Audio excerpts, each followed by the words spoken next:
பச்சை கிளிக்கொரு செவ்வந்தி பூவினை தொட்டிலில் கட்டி வைத்தேன். அதில் பட்டு தூவிலுடன் அன்னை சீரகினை மெல்லென இட்டு வைத்தேன். இந்த பச்சை கிளிக்கொரு செவ்வந்தி பூவினில் தொட்டிலை கட்டி வைத்தேன். அதில் பட்டு தூவிலுடன் அன்னை சீரகினை மெல்லென இட்டு வைத்தேன்.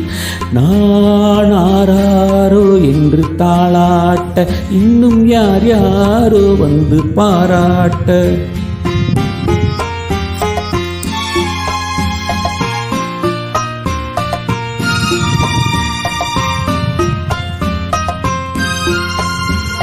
எந்த குழந்தையும் நல்ல குழந்தைதான் மண்ணில் பிறக்கையிலே